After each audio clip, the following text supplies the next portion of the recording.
जय हरी शेतकरी मित्रांनो, आता अधिवेशन सुरू झालेलं आहे आजपासून. आता आजच काय कर्जमाफीचा मुद्दा लगेच अधिवेशनामध्ये येणार नाही, पण काल मुख्यमंत्र्यांनी पत्रकार परिषद घेतली. तिथं विरोधकांना चहापानावर बहिष्कार टाकला. मात्र मुख्यमंत्र्यांनी पत्रकार परिषदेमध्ये ही जी काही कर्जमाफीमध्ये निकष, अटी, नियम लावलेत याच्यावर आपण योग्य वेळी नक्कीच बदल करू असं सांगितलेलं आहे. आता त्यामध्ये आज पत्रकारांनी कृषी मंत्र्यांना प्रश्न विचारले. कृषी मंत्रीसुद्धा असंच म्हणाले, जे काही शेतकरी संघटना असतील, शेतकऱ्यांच्या ज्या काही अडचणी असतील, शेतकऱ्यांच्या ज्या काही मागण्या असतील, त्या मागण्या जशा जशा येतील त्याप्रमाणे नक्कीच या कर्जमाफीच्या योजनेमध्ये आम्ही बदल करू आणि मुख्यमंत्री आणि दोन्ही उपमुख्यमंत्री नक्कीच तसा निर्णय घेतील असे सुतोवाच कृषी मंत्र्यांनी सुद्धा केले.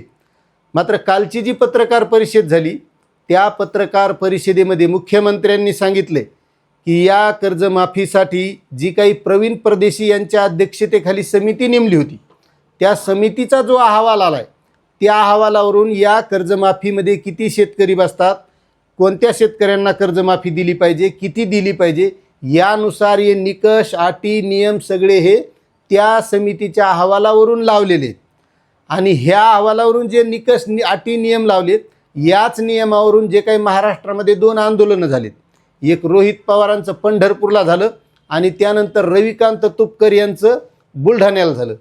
आता हे आंदोलन सोडवायला आलेले महाजन मंत्री या दोघांनी यायला काय आश्वासन दिलं, 22 तारखेच्या अगोदर तुमची मुख्यमंत्र्यासोबत बैठक करू, तुमच्यासोबत तुमचे जे काही शेतकरी संघटनांचे प्रतिनिधी असतील, शेतकरी संघटनांचे नेते असतील, अभ्यासक असतील, त्यांना आणा आणि ही चर्चा झाल्याच्या नंतर मग तुम्ही जे काही प्रश्न आहेत तुमचे ते मुख्यमंत्र्यासमोर मांडा. मात्र तशी काही बैठक झाली नाही आणि आता अधिवेशनसुद्धा आजपासून सुरू झाले.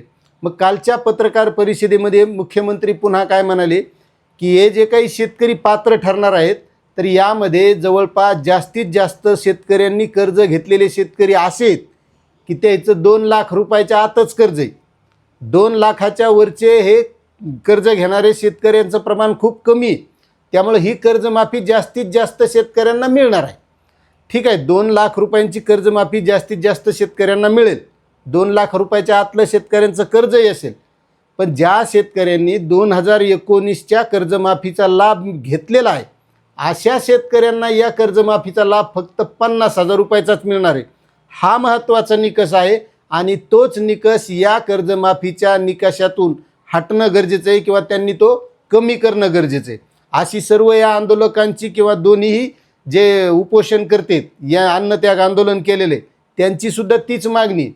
कारण जास्तीत जास्त शेतकरी हे 2019च्या कर्जमाफीत बसलेले आहेत आणि त्याच्यानंतर बऱ्याच प्रकारचे संकट हे शेतकऱ्यावर आणलेत.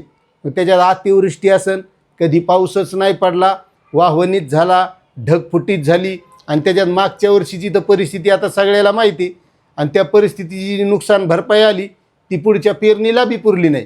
त्याच्यानंतर शेतकऱ्याला पाहिजे तसा पीक विमा मिळायला पाहिजे होता, तो पीक विमासुद्धा मिळालेला नाही.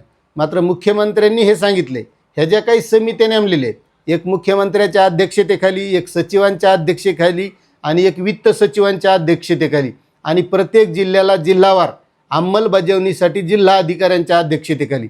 मात्र या महत्त्वाच्या ज्या काही 3 समित्या आहेत तर या समित्या जसं जसं या कर्जमाफीची अंमलबजावणी पुढं जाईल, यामध्ये जशा जशा अडचणी निर्माण होतील तशी योग्य वेळी आम्ही त्या कर्जमाफीच्या अटी, निकषा, नियमामध्ये बदल करू असं सुद्धा त्यांनी सांगितलेलं आहे.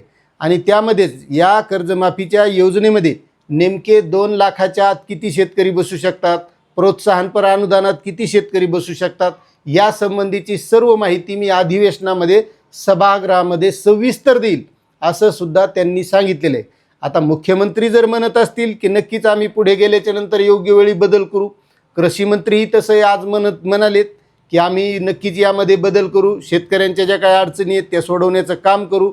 शेतकरी संघटना, हे आंदोलक ज्यावेळेस चर्चा करतील त्यावेळेस काय बदल करायचे ते नक्कीच बदल करू असं यांनी सांगितलेलं आहे. आणि जसं मुख्यमंत्री योग्य वेळी म्हणालेत, आता तसं पाहिलं तर त्याला बऱ्याच वेळा योग्य वेळी म्हणायची सवय आहे. कारण याही अगोदर त्यांनी योग्य वेळी कर्जमाफी देऊ, योग्य वेळी हे करू, योग्य वेळी ते करू आणि या वर्षीची नक्कीच कर्जमाफी ही सरसकट देण्याची योग्य वेळ आहे. कारण सध्याचं वातावरण असं आहे, आल निनोचं आहे. त्या आल निनोवर बी ते बोललेत कारण यावर्षी पाऊस कुठं किती टक्के पडा, कोणत्या जिल्ह्यात, ह्या भागात त्या भागात, त्यावरही त्यांनी पत्रकार परिषदेमध्ये सांगितले. म्हणजे नक्कीच त्यांच्या लक्षात आहे की यावर्षी शेतकऱ्यांची काय परिस्थिती आहे. त्यामुळं नक्कीच त्यांनी योग्य वेळी बदल करावा एवढी शेतकऱ्यांच्या वतीनं आपण विनंती करू. धन्यवाद.